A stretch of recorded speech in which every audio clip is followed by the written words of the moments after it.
Okay, I'm here with Preston Corbell, and he's best known for playing the Bunny Man in the Cabin Fever films, and he's an accomplished stunt performer as well. So, thank you for taking the time to talk about your career today. What's up, man? I've listened to a few episodes. I'm a fan, so I'm glad to be here. I'm excited to hear that too. So that's awesome. So, first off, my first question is, how did you get involved to become a stuntman? Who were your influences as you were want to get into Sure. this? I started early teens. I started doing modeling and kind of bit parts and commercials and stuff, and then I got an invite to Cabin Fever. So I was able to kind of do a little stunts here and there on that, and that was kind of my learning experience. And then I got an opportunity to play the Bunny Man, which was about 22 years ago. So that was the leap pad for my career was the Bunny Man. So it was a few seconds on screen, but I was able to work Cabin Fever 2, Cabin Fever 3, and Bunny Man's character kept growing as the series did. My inspiration has always been Kane Hodder, Jason himself. So I've always tried to model my career after him. And obviously, Jason is his go-to character. So I always wanted Bunny Man to kind of be that for me.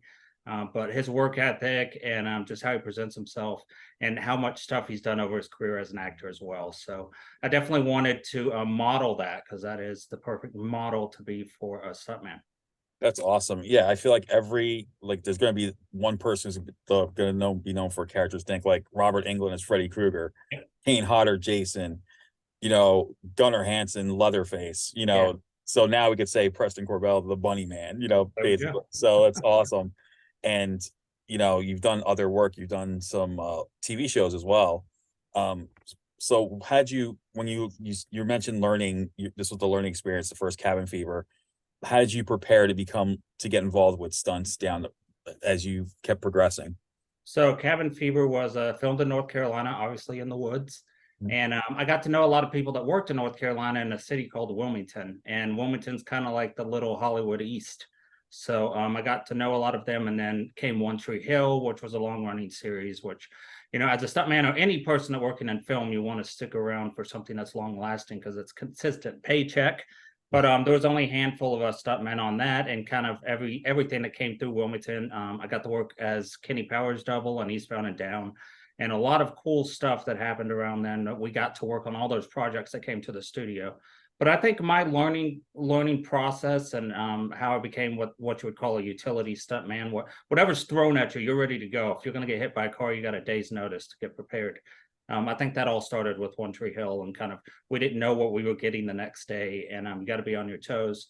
And the best thing for a stuntman is if you mess up, you're not going to want to mess up again because your body's going to remind you. So you learn as you go, and you don't make the same mistake twice. So aside from Bunny Man, what would you consider some of your favorite projects that you did stunts for that you could talk about? Kenny Powers, obviously, very iconic character. And Danny McBride's gone on to do some great stuff in film and television after that. But his thing was Eastbound and Down. That's really what got him to the next level. And to be a part of that and have Will Ferrell on set, and we had Brooke Shields and just a lot of icons just always around you was really cool. And I think that character, I don't know if you can get away with that character in our day and age. He Right. was a little raunchy and kind of out there, but back in that day, I mean, I rocked a mullet for like 4 years, man. I had a mullet for 4 years, and I worked on One Tree Hill at the same time, so I was Lucas Scott's double, and so that the both of those, Lucas Scott and Kenny Powers, was definitely something that I prided myself in, or was prideful of that as a stuntman. That's awesome. And you mentioned icons, and then of course Cabin Fever. You got Eli Roth, who he's a legend now to this day. Of course, with Thanksgiving just coming out and all these other films that he's done. What was it like working with him? Was he there when you're working on the stuntman, and did you get to talk to him, converse with him throughout on the set as well?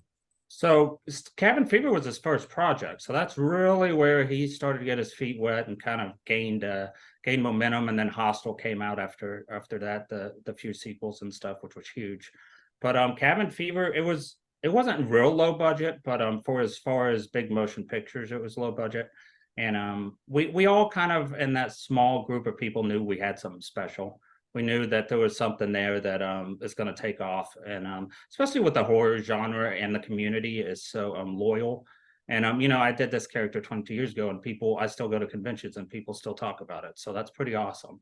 And I don't think you can get that with rom-coms and comedies where people remember characters like that. Right, exactly. Um, but working with Eli Roth, he is the go-to modern day horror director. He is a freaking icon. And to work with someone like that is very special. A tidbit about Bunny Man is Eli Roth's favorite movie is The Shining. And in The Shining, there's a split second of you see a bear and the hallucination of Jack Nicholson. And Yeah, that's kind of the Bunny Man, where you see that glimpse of something evil, something mysterious, and that was kind of his ode to his favorite film of all time. that's very interesting to hear. And the fact that you played that character is just even more amazing. Like, Yeah. amazing. So you got to work on the sequels as well. And so what was that like working on the sequels? Like, of course, with different filmmakers and all that. What was it like? Cabin Fever 2 was filmed in Wilmington, so right there in North Carolina again. I got to work with a director named Ty West, who has done some pretty big films in horror, especially independent horror. And that was really his starting point too. I think he did House of the Devil before that, was a really good Yeah. film. But, And of course, he um, did X and Pearl, and he's got Maxine next. yeah, So so he was definitely someone to really be awesome. I was pumped about working with him. I got to do some Bunny Man stuff in that film as well, and I was so involved in that film because I worked in that city. I got to do so much with it, so that one's always a special place in my heart. Cabin Fever 2, and the prom scene to date was the bloodiest. We used the most gallons of blood than any other film that we can keep track of. So there was just blood galore in the prom scene, and there's a lot of raunchy scenes in that movie, but it kind of went far and beyond on the gore scale, and that's kind of what made it special. that's awesome. So, what other? I know you guys also noticed you worked on shows like The Vampire Diaries and Grimm, and even The Punisher. You got to work on as a stuntman. What'd you do on the Punisher? Is one of my favorite shows. During Everyone, that's so big. I didn't realize that back in the day. yeah, I mean, well, of course, yeah, and then what was it like working on The Punisher? What did you do on that particular show? So I go to conventions and people are all about the Punisher. I didn't realize how big it was. So that was cool because it was Netflix, and later on Disney bought Marvel and kind of took it off Netflix, unfortunately, after 2 seasons. But Yeah, I did hear. going to, Yeah, go ahead. yeah, I did hear John Berthel is coming back as the Punisher in the new Yeah. Daredevil series, so I'm looking forward to seeing that. Working on that, and I worked on Daredevil at the same time, or right around. I think they were a season off. I wanted to do Marvel at the end of my career. It was the only thing I hadn't done, and with the wire work and just totally different type of stunts, I wanted to experience that before I hung up the towel. So I got to do the utility stunts on that as well, and what's needed on set, and what stunts are needed for that day. And that's totally different. It's a different group. I never worked with that group. It's a different, everyone's kind of got the inside with everyone knows everyone, and I was the outsider, but I loved it. And to experience that was fantastic. It was different. It was a piece of my career I hadn't experienced. So to end on that was great. And the Punisher, everyone knew it was huge. I mean, obviously the name The Punisher going into it's huge. So everyone knew it was going to be a big thing. And I didn't realize, I mean, just years later after it's been off, I go to conventions and people just talk about the Punisher, which is, I don't know. I always thought it was kind of crazy, but people are passionate about that. Yeah, I think it's their favorite out of the Netflix series. Yeah. Is it's my personal. I mean, I like Daredevil second. Punisher's of course my favorite, and then of course Jessica Jones and Iron Fist. They weren't that great to be honest with you, especially Iron Fist. I think Iron Fist was suffered from miscasting, but Yeah. other than that, I mean, you just mentioned now that you're no longer doing stunts. So what exactly are you doing nowadays? What's your focus now? My body told me I'm not doing stunts anymore. I just couldn't stay healthy. 20 years, you get beat up too much, and it's just not good for you anymore. But I'm in the mental health field, so sports psychologist. So I work with athletes, and that's kind of my transfer from stunts to now I can work with the athletes because I was a professional athlete and work with their mental well-being, and kind of I think it takes a professional athlete to understand a professional athlete. They go through so much different stuff, and I went through something major and still kind of deal with it, where I was this professional stuntman that was all my life, and now I'm not. And I did retire, but it was kind of taken from me with injuries. So if you have a football player who had a football in their hand since 3, and they were high level all the way up into the NFL, and they had to retire, but not on their own.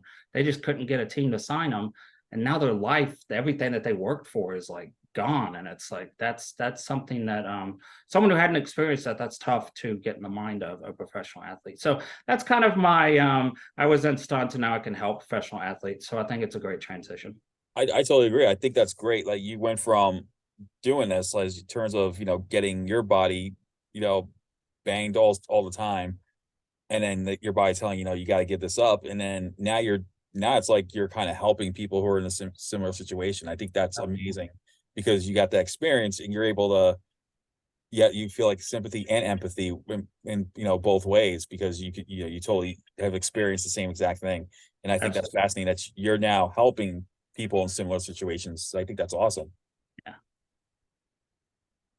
Well, thank you. I mean, I definitely appreciate that. And I think the transition for me helps.